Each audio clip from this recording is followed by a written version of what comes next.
Hey everyone, I'm Maddie and I'm back!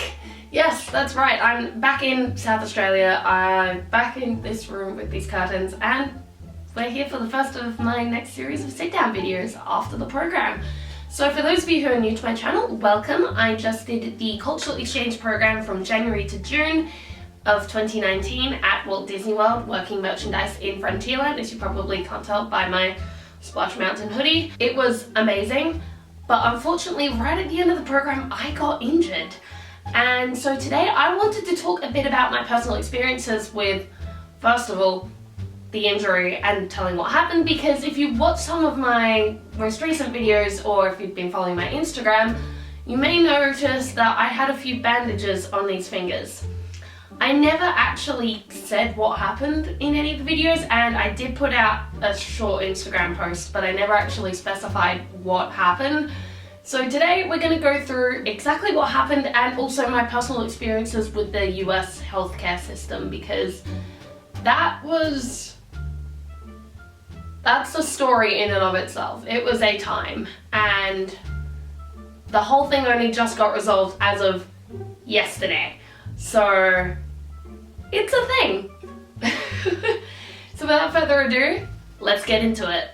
Alright everyone, put on your opera glasses because it's time to present Maestro Mickey Mouse and the Philharmagic Orchestra.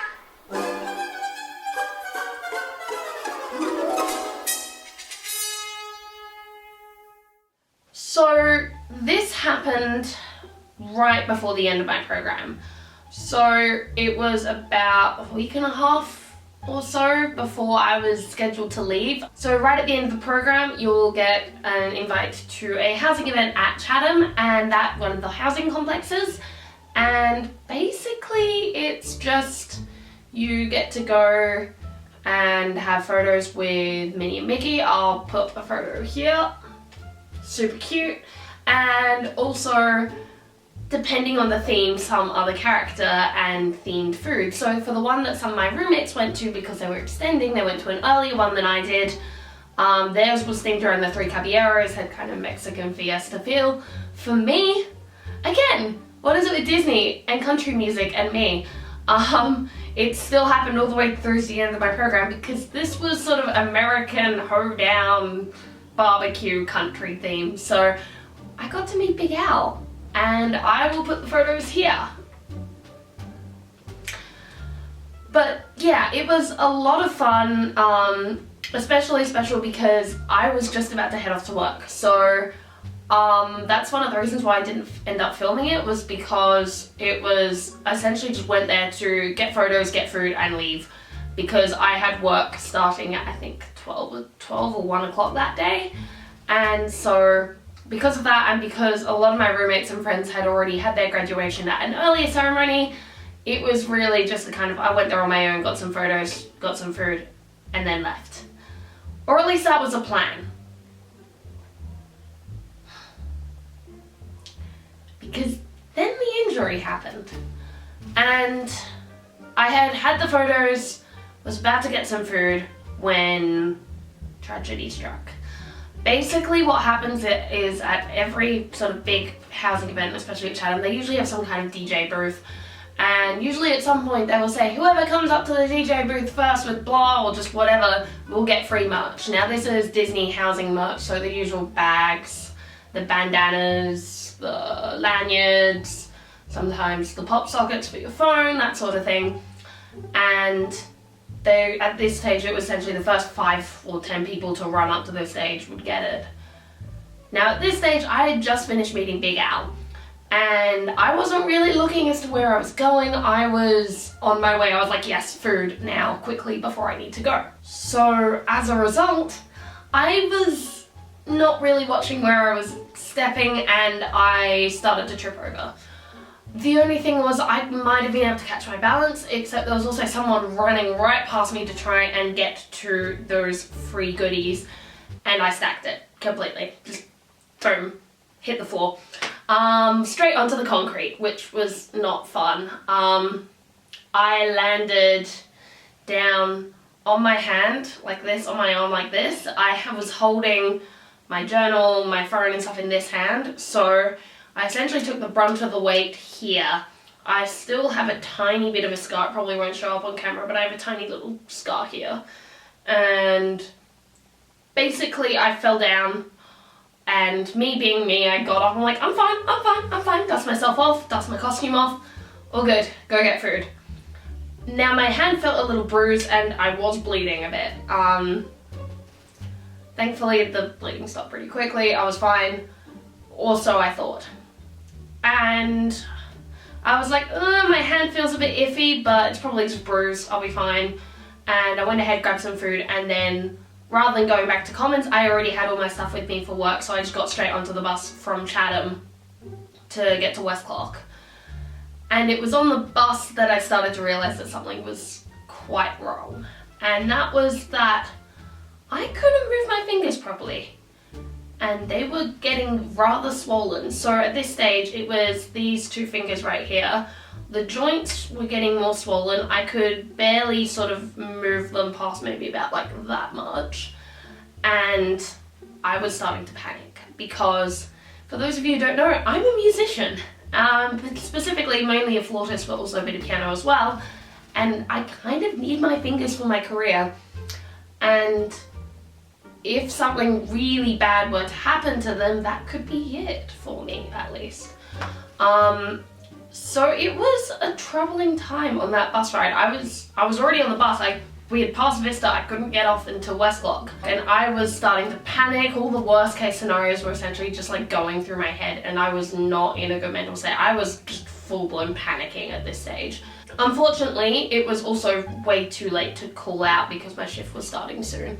So once I got to West Clock, I went up to the leader's office in Frontierland. Now shout out to the Frontierland leadership team because they are amazing. They were super understanding and essentially said, look, if you're worried about this, go home, go check it out, we'll deal with what's happening with your shift. So I'm not entirely sure exactly what happened with my shift, whether they just cancelled it or just marked me down as a call out rather than a no call, no show, because that does give you more points towards a reprimand than just a call out.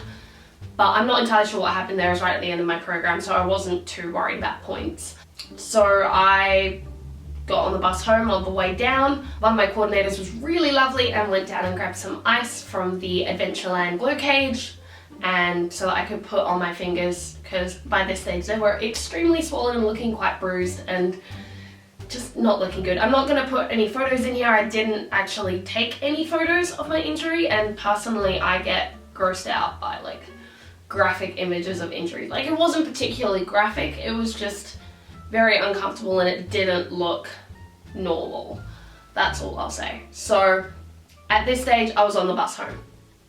By the time I got back to the Commons, first thing I did was go back to my apartment and grab out my paperwork, because I knew that if I was having to get medical attention, I would need all my information and documents about my health insurance and my passport, visa, just in case. I just had my folder with all my documents in it, and then I went over to the housing welcome centre. And that's when I tried to find out what to do, because up until this stage, it was about a week and a half before my program ended. I hadn't had to go to the doctor. All the times that I got sick, it wasn't serious. I could self-medicate and I hadn't been injured or programmed, so I hadn't had to go to a doctor. So I didn't really know what the process was. So thankfully the Welcome Centre, the people there were really lovely and helpful. They gave me a pamphlet for Centracare. So Centracare is an urgent care centre which is right over near the entrance of Disney Springs, so like really not that far from Disney housing. And I triple checked, yes, at least the insurance that I had at the time, it was covered for it. If you are going anytime later, who knows if the insurance is different or if their policies have changed. No matter what happens, first thing you should always do is check to see if you're covered by insurance, because you do not want a nasty bill coming your way afterwards. So I did that first and then called up the number on the pamphlet. But the good thing about Centracare is that you don't have to worry about transportation, because they actually provide a shuttle to and from the clinic. So all I had to do was ring up and say where I was at the Commons, and then they sent out a van to come pick me up and take me to the clinic. Now this is where the process, the very very lengthy process begins. So if you are going to an urgent care facility, expect to be waiting a while because it is to some extent first come, first served, but also needs based. So if you're coming in with, say, injured fingers, someone with like a broken arm or leg, is, even if they come later than you, is gonna get the urgent treatment faster than you are for obvious reasons. So I got there, thankfully it was pretty quiet at the time, and was given paperwork to fill out, had to give out my insurance forms, numbers, all that kind of stuff, medical history, filled that out, and then started waiting. And waiting. And probably about 15-20 minutes passed before I got called into another room and they did more sort of general checkups, blood pressure, weight, that sort of thing, and then sent me down a corridor to a little room. It was like a little doctor's room, and said, okay, wait here, someone will be with you in a bit. A long time passes.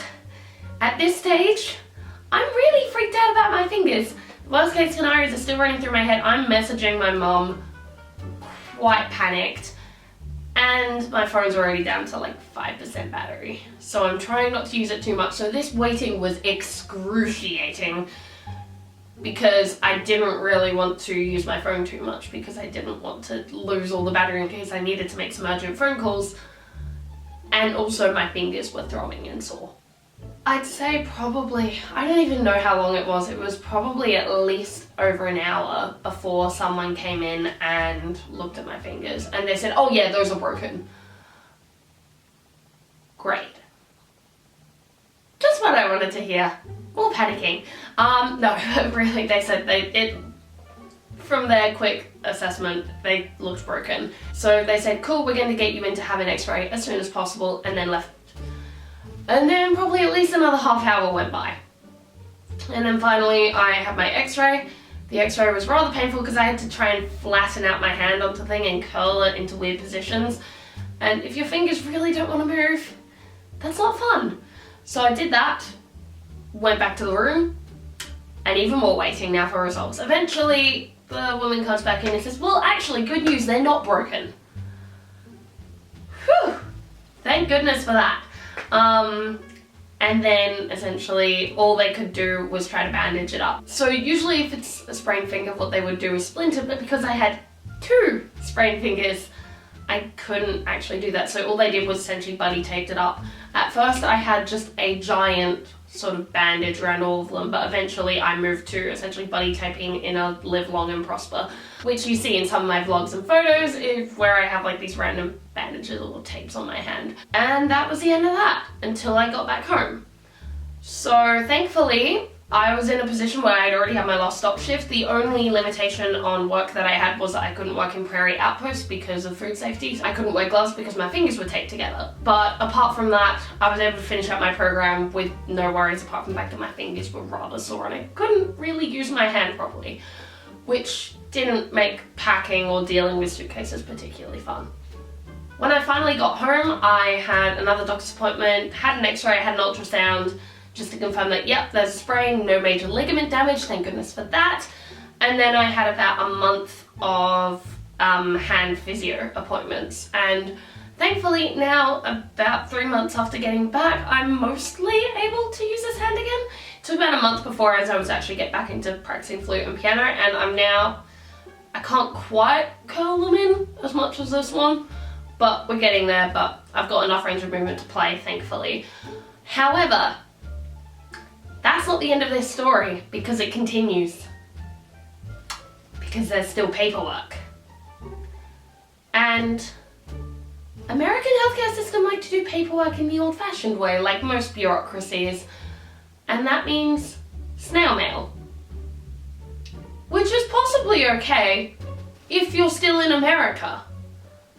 But if you're in Australia, it can take over a month for a letter that isn't priority mail to reach me, or to reach them if I'm sending it back. So about a month and a half after my program finishes, I get a mail from the insurance company asking me for more details about the injury, mainly just asking what happened, where did it happen, was it work related, all that stuff. Now my injury wasn't work related, which probably makes things somewhat easier because then I didn't have to worry about workers' compensation and any sort of liability stuff on the part of the Walt Disney Company. This was purely me stacking it and all my fault. So it was just an accident that happened and I got injured. So pretty straightforward. So I mailed that off. And then another month or so, a bit over a month goes by. And then in the space of about a week, I get 2 separate letters, again, asking me for this information. And I'm like, but I already said this. I already said this to you. Why? At this stage, I was just really confused. So I rang them up and they were really confused because they couldn't find my claim in their system until they did some digging and realized, oh no, actually, we dealt with this like a week ago. So what had really happened was, in the time that it took for them to send me the letter and then me to reply to the letter and send it back, it had been enough time where then they felt that they needed to send out 2 other reminder letters. So I thought, cool, it's been dealt with, don't have to worry about that.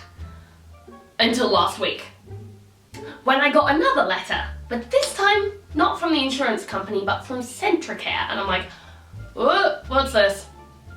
And it's a bill saying that the insurance hasn't paid anything and I need to pay like $300 and something US by like the 2nd of September, when I received the letter on like maybe the 4th or the 5th.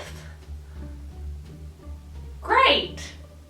Now, I was a bit worried because I do know of some people who have done this program and had got far more seriously injured or had some issues and are still fighting to have their claims paid through the insurance. But I had already had a conversation with the insurance and they were saying that the claim had been dealt with. So this was really, really alarming. And then again, I rang up Centricare last night to find out what was going on. And it turns out that once again, by the time that the mail had reached me, the insurance had already dealt with it. So I feel like the lesson here is, if you get mail, especially if you're an international and you know that it takes a while for anything to travel long distances, and you receive a bill that you weren't expecting or paperwork that you weren't expecting, just ring them up and ask. Because obviously the worst that can happen is saying, yes, you need to fill out this paperwork ASAP, and you might want to send it back via priority mail rather than snail mail. But thankfully in my case, it was purely a case of getting lost in translation because of the amount of time it just takes to send one letter from America to Australia. So yeah, that was my experience with getting injured on the cultural exchange program and with Centricare and the whole American health system and the bureaucracy associated with it. It was a time, I was stressed out at the time, and although there was a lot of waiting involved and it was a very long process, I still received the care. I didn't in the end have any problems with insurance. So as far as things go, it wasn't actually too bad, but it was a pretty long and arduous process that only now has kind of come to the point where I don't have to worry about it. And so I'm curious, for those of you who maybe are on the program from America or as internationals, have you had any experiences with dealing with being sick or injured on the program, and how did you deal with it? Because I feel like every single situation is so different depending on what happened. So yeah, that concludes my story on my experiences with Centricare and getting injured on the cultural exchange program. I think the most valuable thing that I took away from this was, first of all, always have insurance, because you never know when you might need it. I went my entire program without needing it until the last like 2 weeks of my program. And also to just make sure you have all the paperwork in order, and when in doubt, ring up and get things clarified. So let me know down in the comments below, have you dealt with being injured or sick on the DCEP or the cultural exchange program, and how did you deal with it? And did you have any problems with the healthcare system? Because the US healthcare system is pretty confusing, and I definitely think that It's not something that's easy to deal with when you are so far away from home in another country and having to deal with these things. So let me know down in the comments below and stay tuned for the next video, because even though my program is finished, I have lots more videos like this, lots more stories and silly stuff coming your way. So stay tuned for the next video next week, and check out my Instagram at philharmaddie, because I will often be posting on there asking what do you want to see in my videos, either polls or questions. I might do another Q&A at some point. I feel like it's kind of obligatory to do the tea spilling at some point, so we'll see. But until next time, TTFN.